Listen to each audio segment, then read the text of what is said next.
Bonjour à toutes et à tous et bienvenue à cette table ronde de Vie ma vie avec des femmes entrepreneurs organisée par le Rallye des Pépites. Aujourd'hui, on est ravis d'être à La Rochelle et de recevoir 4 femmes entrepreneurs qui chacune, à leur manière, ont décidé de façonner leur propre chemin et toujours avec cette envie de liberté et de montrer que c'est possible. Alors aujourd'hui, pour cette table ronde, j'aurai le plaisir d'échanger tout d'abord avec Carole Gola, qui est consultante en transition des systèmes d'information et coprésidente du réseau TEF du département, et on en parlera ultérieurement. Laurence Gatté, ensuite, qui est ostréicultrice au Boucholeur. Maria Gauthier, cofondatrice de la brasserie La Benaise. Et enfin, Nathalie Courrèges, chef d'entreprise de la moutarderie-confiserie de la Nouvelle-Aquitaine. Et bien c'est parti. Bonjour Maria. Bonjour. Et merci d'avoir accepté notre invitation. Avec plaisir. On est ravis de te recevoir. Avant de commencer, est-ce que tu peux te présenter s'il te plaît? Alors, Maria Gauthier, je suis brasseuse à la microbrasserie La Benaise à Étré. Exactement. Alors l'idée c'est qu'on revienne sur ton parcours, oui, parce qu'avant de tenir cette brasserie avec ton mari, n'est-ce pas, tu faisais autre chose? Je faisais plein d'autres choses. Alors moi j'ai fait des études de lettres qui mènent à tout, à du commercial par exemple, et donc j'ai travaillé des années pour un groupe américain du médical, dans le service de l'administration des ventes. Voilà, donc avec une carrière assez intéressante, qui a fini par un petit peu me donner envie de faire autre chose. Parce que j'avais pas l'impression d'être un être humain dans un grand groupe. J'étais un numéro et ça ne me plaisait pas trop. D'où l'idée de changer de vie. Et donc tu es resté combien de temps dans l'administration des ventes? Une dizaine d'années. Une dizaine d'années. 12 ans. 12 ans. Ok, oui, parce qu'à ce moment-là, c'était facturation, traitement des commandes, exactement, appel client, relation client. Ensuite, j'ai eu un très beau projet sur lequel j'ai travaillé de la création du service client européen à Prague de ce groupe. Donc, tous les bureaux européen a été transféré à Prague. J'ai formé toutes les équipes, j'ai formé sur le logiciel, sur le métier, j'ai travaillé sur la qualité ISO, donc c'était très très intéressant, mais derrière on restait quand même qu'un numéro. Ok. Et donc alors quel a été le déclic pour le coup à te dire je change et je me lance dans une aventure entrepreneuriale avec mon mari? Alors le déclic était qu'on voulait revenir dans la région de mon mari, donc la Charente-Maritime. La Rochelle s'est bien présentée à nous avec les bras ouverts, on va dire. Et on cherchait un métier tous les deux. Donc lui, il était journaliste dans le monde informatique et on cherchait un métier qui nous rapproche de l'humain et qui nous rapproche un métier beaucoup plus manuel, pas derrière des écrans, des ordinateurs et sans aucun contact direct avec le public. On aime la bière. Ça part de là. Ça part de là, il n'y a pas de mystère. On ne peut pas faire ce métier si on n'aime pas la bière et la cuisine, parce que ce sont des recettes. Et du coup, on a testé de brasser en amateur. On a fait une petite formation tous les deux pour être sûr que ça nous plaît. Ensuite, Christophe s'est formé beaucoup plus sur toute la technique de brassage. Et voilà, ça a commencé un petit peu comme ça, plus ou moins sur une plaisanterie. Ah oui, vous êtes lancé un défi ou c'était une plaisanterie? C'était pas vraiment un défi qu'on s'est lancé. On voulait reprendre notre vie en main avec quelque chose où, en fait, quand ça va bien, c'est grâce à nous, et quand ça va pas, c'est à cause de nous. Et non pas, quand on a connu le monde de l'entreprise, on sait qu'il y a beaucoup de choses qui sont détournées. Beaucoup de paramètres qui viennent de l'extérieur. On veut être maître de ce qu'on fait, de notre vie. Et du coup, quelque chose qui a trait à l'alimentaire, au métier de bouche, on s'est rendu compte que ça nous plaît. Dans notre couple, c'est Christophe qui cuisine. Du coup, effectivement, c'est lui qui a la charge de cette partie technique du brassage et de l'élaboration des recettes, puisque par la suite, on a fait un partage des tâches. Ouais. On a créé en 2015 déjà, ça remonte, 6 ans, bientôt 7. Et dans le métier, finalement, on fait figure de presque d'anciens, puisqu'il n'y avait plus beaucoup de brasseries qui étaient restées en France. Et c'est un métier qui est en plein renouveau, un boom incessant. Il y a, je dirais, une création de brasseries tous les... peut-être même 2 par jour en France. Ah ouais. Sur les 2-3 dernières années, oui. Et que ça continue malgré la crise. Ouais. Peut-être parce que justement on est en contact, les gens sont de plus en plus demandeurs de savoir comment on fait, qu'est-ce qu'on mange, qu'est-ce qu'on boit, parce que c'est de l'alimentaire, comment c'est fait, voilà, enfin, C'est un métier passion. Oui, complètement, parce qu'effectivement, vous étiez aux prémices de ça il y a 6 ans. Alors aujourd'hui, on se dit, bon, il y a plein de... Enfin, plein. Oui, il y a plein. Bon, il y en a plein. De plus en plus de brasseries artisanales qui apparaissent, mais il y a 6 ans, c'était vraiment pas le cas pour le coup. C'était pas tout à fait le cas. Il y en avait, je dirais qu'il y avait 600 en France qui étaient restés. Aujourd'hui, on est plus de 2200. Ouais. Et comme je vous dis, ça, c'est des chiffres qui sont depuis il y a 2-3 mois. Et aujourd'hui, on doit être à 2300, 2400. Puisque les créations continuent. Ouais. Et ce qui est aussi très intéressant, c'est qu'il y a très peu de fermetures. Il y a effectivement une place encore à prendre qui est là et c'est vrai que c'est un métier qui donne envie et qui accueille bien. Ouais. Et justement, ça, on va en parler du côté, alors pour le coup, local, parce que c'est vrai qu'à chaque fois, c'est souvent des brasseries locales. Tout à fait. C'est important, je crois, dans votre parcours, donc on en reparlera. Mais quand vous avez commencé, comment ça s'est passé? Vous vous êtes dit quoi? Parce qu'effectivement, ça a changé beaucoup pour tous les deux, passer d'un ordi à être face à des cuves. Comment se sont passés les débuts de ce projet? Alors, les débuts étaient difficiles. Alors, nous, on y croyait à fond. On s'est rendu compte par la suite que tout le monde autour de nous n'y croyait pas, mais voilà, ça c'est, je pense... C'est partie du jeu. Partie du jeu, mais tout le monde nous a soutenus, ou presque. Mais c'était difficile parce qu'en France, la reconversion professionnelle est assez mal perçue, alors qu'il n'y a pas de raison. C'est au contraire, c'est beaucoup plus rassurant de se dire qu'une fois qu'on a eu une carrière derrière soi, on veut changer et faire autre chose, c'est que c'est vraiment réfléchi, choisi, mûri, et avoir sa chance de faire la reconversion ne peut être qu'une réussite. Enfin, les chances de réussite d'une reconversion sont supérieures à quand on démarre dans la vie. Mon analyse. Ensuite, le fait de devoir investir énormément, puisque on a créé la marque, on a créé les recettes, donc c'est des cuves en inox, c'est un investissement, même si on est une petite structure. C'était un budget assez important, donc les banques ont eu beaucoup de mal à nous suivre. Alors un budget de combien pour le coup? Pour le coup, on a commencé avec 100 000, on a réinvesti 2 ans plus tard 40 000, on est à 140, et dans nos prévisions, l'année prochaine, on réinvestit. Ouais, c'est bon signe. Il n'y a pas de raison. Pardon de t'avoir coupé, mais donc... Non, voilà. Donc c'est vrai que c'est... donc globalement, pour vous dire, on produit autour de 240 hectolitres à l'année, donc 24 000 litres, ce qui est une goutte dans le monde de la bière, puisque ça, c'est peut-être la production d'une demi-journée d'un seul site de Heineken. Par exemple. Notre production annuelle, voilà, sur un festival de musique comme le Hellfest, notre production est bu en une journée. Voilà. Mais c'est parce que c'est le Hellfest aussi. C'est peut-être parce que c'est le Hellfest, mais c'est pour vous donner des chiffres. Ça a l'air beaucoup, 24 000 litres, mais en fait, c'est une goutte. Et c'est... j'ai oublié. Oui, c'est pas grave.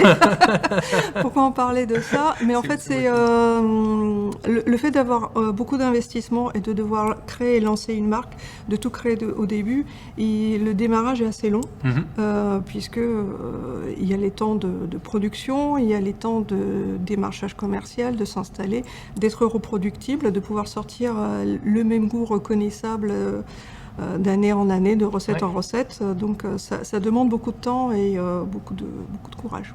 Et de persévérance et de passion. Je reviens toujours à ça. Complètement. Et donc au début, je crois que vous êtes fait accompagner par différentes entités. On s'est fait accompagner, donc effectivement le fait d'être en reconversion et d'avoir fait un bilan de compétences et accompagné donc pour mon mari par un cabinet d'outsourcing. Dans son départ, il y avait ça dans l'enveloppe. On s'est rendu compte que nous, on a des compétences spécifiques, techniques, mais ça n'englobe pas la totalité de ce qu'on va rencontrer dans la vie d'une entreprise et la gestion et le quotidien, et aussi d'avoir un œil externe. Parce que le fait d'être en couple et dans l'entreprise, on reste la tête dans le guidon, enfermé dans ce qu'on fait. Donc on s'est fait accompagner, donc on a fait des demandes à différentes aides et subventions et crédits du département. Initiative Charente-Maritime, la bourse Désir d'entreprendre. On a fait un financement participatif avec J'adopte un projet. .com, qui est une plateforme locale, donc pareil, c'était dans notre démarche d'être local. Ouais. Avec Initiative Charente-Maritime, on a aussi un accompagnement par l'association ADER, qui est une association de retraités. Et justement, c'est ce regard-là aussi qui était très important pour parfois nous recentrer sur certaines choses. On a beaucoup parlé aussi de réseau aujourd'hui, c'est vrai que c'est très très important. Il y a une solitude de fait de créer, d'être dans son entreprise. On est pris par le travail, on est pris par notre passion. On a besoin de relever la tête et de voir autre chose. Ça permet de se rafraîchir les idées et de sortir d'un quotidien qui, même si on l'aime, est parfois trop présent. Donc il y a des réseaux trajectoires qui nous accompagnent aujourd'hui. Il y a d'autres réseaux, comme moi je suis chez Entreprendre au féminin Charente-Maritime, donc du coup l'intérêt c'est d'être départemental et de voir aussi d'autres choses. Des associations et des réseaux qui sont peut-être parfois plus business ou plus liés. Nous on est aussi au club d'entreprise d'Étré, mais il faut sortir de son entreprise pour rencontrer des gens, parce que sinon on n'évolue pas. Et ça, tu dirais dès le début ? Dès le début. Dès le début, se rendre compte qu'on n'est pas tout seul. On travaille beaucoup. Et un jour, avec une des filles d'Entreprendre, on discute des horaires que l'on fait, et elle me dit « Mais toi aussi, tu fais 90 heures ?» Et là, toutes les deux, on s'est sentis rassurés que non, je ne suis pas un cas extrême et original. Non, c'est quelque chose que quand on est chef d'entreprise, on ne compte pas ses heures. Ouais. C'est comme ça. C'est comme ça. C'est le cas. Mais on ne le ressent pas de la même façon qu'en étant employé ou... En employé aussi, il y a des employés qui ne comptent pas leurs heures, c'est pas la question. Mais comme j'ai dit, c'est grâce à nous si ça marche, c'est à cause de nous si ça ne marche pas. Donc c'est pour nous. Et c'est une passion qui nous donne envie de continuer. Ouais, oh, bah, super. Vous avez aujourd'hui 20 bières différentes ?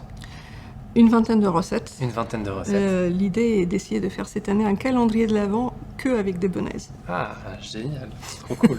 Donc pour décembre.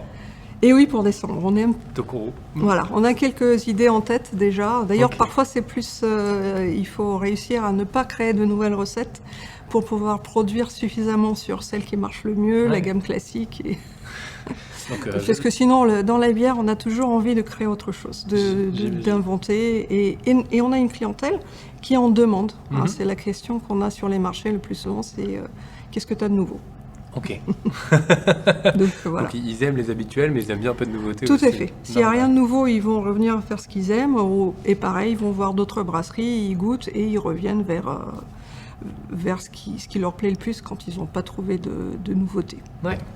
Et alors, la vie d'une bière, j'ai envie de dire, parce que tu disais au départ, pour se commencer, créer une recette, et après, jusqu'à la mise en bouteille et la commercialisation, tout ça, ça prend combien de temps ? Dans la façon dont nous on travaille, donc nous on travaille à l'ancienne, avec des cuves qui ne tiennent pas la pression, ça prend un minimum de 6 semaines, donc nous on compte à peu près 2 mois, il y a la partie 1 jour de brassage, 1 mois de fermentation, et ensuite on embouteille. Pendant la fermentation, le CO2 qui est créé va s'échapper, puisque les cuves ne tiennent pas la pression. Et lors de l'embouteillage, quand c'est capsulé, du coup la fermentation et le CO2 qui est créé à ce moment-là restent enfermés. Donc c'est un petit peu plus long qu'un process habituel qui est à peu près de 3 semaines. Okay. Un industriel, 10 jours. Non, mais c'est important, moi, je pense, parce que c'est le temps que la bière va passer en garde, en fermentation et en refermentation, qui vont aussi affiner les goûts. C'est sûr. Alors, j'allais donner un avis personnel, mais dire que la Hennekein a du goût, voilà, c'est... Alors, elle répond à un autre cahier des charges. Et on est d'accord, pardon. Et tu disais, alors pour le goût, donc 20 bières différentes. Ah oui, aussi le nom de la bière, pourquoi ce nom ? Ah, la benaise, ça c'était très... On a mis du temps à trouver. On voulait quelque chose de local, et donc être benaise, c'est charentais, et c'est bien à l'aise. Donc on avait testé plein de noms et un jour on est revenu sur la Benaise, on s'est dit ça y est, c'est ça. Du coup voilà, avec une petite bière, le barbecue, les amis, le soleil. Exactement. On est Benaise. Parce que tu me disais en préparant cet échange que c'était une bière de vacances pour le coup, et en tout cas que la clientèle disait on est content de revenir en vacances et de retrouver une bonne Benaise. C'est devenu, puisque, et c'est aussi un choix, on est local, on reste à peu près à 1 heure autour de La Rochelle, donc de Niort à Royan avec une petite escapade à Angoulême. Et ce qui fait que le fait de ne pas être présent sur le national, et alors on expédie mais pas non plus énormément, que quand les gens viennent à La Rochelle, ils se disent « Ah, une petite Benaise, je suis en vacances, c'est parfait ».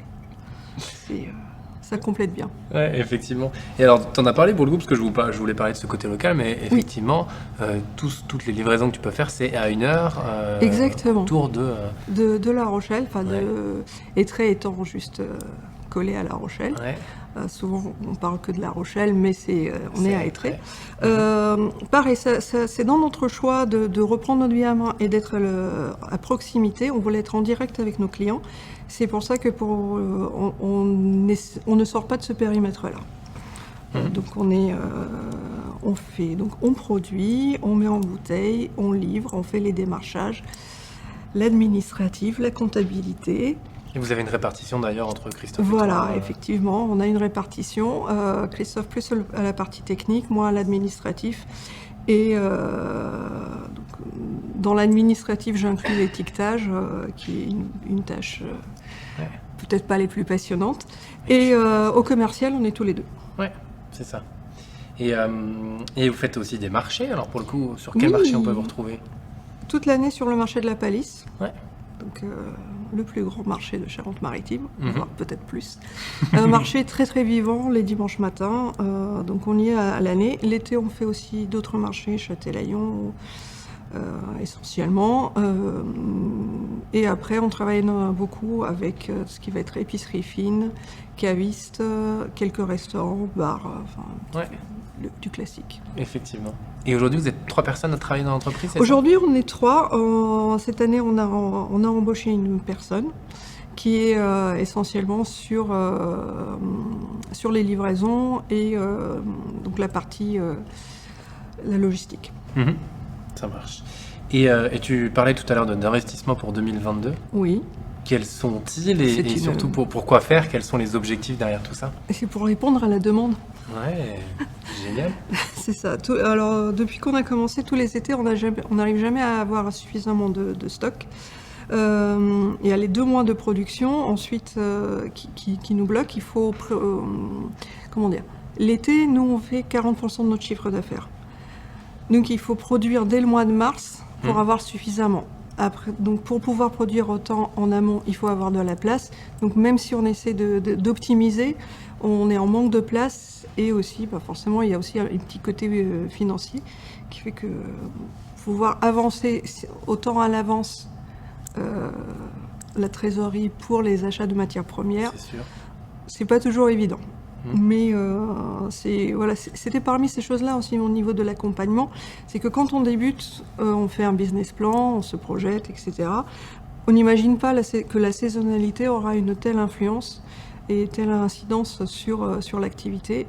Et le premier hiver qu'on a passé, après, voilà, je vous assure, on n'était pas bien. En larmes, voilà, crise et tout, c'était pas facile parce que on n'imaginait pas comment est-ce que ça allait réellement reprendre. Est-ce que on dit il faut produire parce que l'été arrive, mais là on n'a pas peut-être presque pas de quoi payer le loyer, les salaires. Comment on fait? Donc c'était très très très angoissant. Et le fait d'avoir un regard extérieur nous a vraiment permis de passer cette période. Alors elle se renouvelle tous les ans. C'est pas parce que voilà. Et maintenant vous le savez. Mais on le sait, on se prépare psychologiquement, on se remotive que oui, c'est une mauvaise période, ça va passer, ça va passer. Voilà, donc c'est bien. Ouais. Et tout ça, si c'est à refaire? Ah, avec plaisir. Ouais. Non, c'est... On ne regrette pas la liberté qu'on a acquis. Et c'est difficile, je le cache pas. Et quand tu dis c'est difficile, il y a quoi derrière? C'est par rapport au temps de travail? Au temps de travail, au fait que comme tu disais. c'est des charges lourdes, c'est des métiers où on sous-estime beaucoup de choses parce qu'on aime la bière et qu'on se dit c'est le jour de brassage, c'est chouette, il y a des odeurs vraiment sympathiques. Mais derrière, il y a toutes des choses auxquelles on n'arrive même pas à penser que ça va se passer. Une épidémie qui nous tombe dessus, c'est difficile parce que l'été, on va travailler 7 jours sur 7 et on arrive en septembre et on ne peut pas s'arrêter parce que... on pourrait s'arrêter toujours, mais qui répondra à la demande des clients? Alors voilà, on ne se plaint pas parce qu'effectivement, pour nous, ça marche. Pour la plupart des brasseries artisanales, ça marche. Aujourd'hui, l'avenir, on verra. Mais donc, pour répondre à la demande que l'on a depuis quelques années, on cherche, on a très certainement trouvé un local qui nous permettra de nous agrandir et du coup de réinvestir dans des cuves supplémentaires et un espace de stockage. Parfait, comme ça on peut s'assurer que l'été on puisse boire de la Beneige. J'espère. J'espère. Qu'est-ce que tu aurais comme conseil à donner à celles et ceux qui nous écoutent ou nous regardent et qui ont envie d'entreprendre mais qui osent peut-être pas encore? Oser. Il n'y a rien à perdre de toute façon. Moi je dis souvent, le non on l'a. On n'a pas obtenu un tel client, on n'a pas réussi quelque chose, donc le raté, on l'a déjà. Alors que on ne peut que réussir, donc on ne peut être que dans le côté positif d'essayer. C'est certes difficile. Si on croit en soi, il n'y a pas de raison que ça se passe. Le conseil que je donnerais, pareil, c'est entourez-vous de conseils. Enfin, écoutez les conseils qu'on vous le donne, parce qu'à chaque rencontre que vous allez faire, que ce soit avec un banquier, que ce soit avec il y a France Active, donc avec ces personnes qui vont vous accompagner ou pas, ils vont vous mettre le doigt sur les points faibles que vous n'avez pas envie de voir. Écoutez-les, ça va vous aider à gagner quelques mois par la suite, voire des années de difficultés. Parfait. Maria, merci beaucoup. Merci à vous. On peut visiter, on peut venir ou pas? Oui, bien sûr. Alors, je dis toujours sur réservation, oui. Pour qu'on ne tombe pas sur un jour où on n'est pas disponible, mais la brasserie est ouverte à la visite. Et donc, il y a un site internet sur lequel on peut aller? Exactement. labenaise.fr. Parfait. Maria, merci beaucoup et à très bientôt. À bientôt.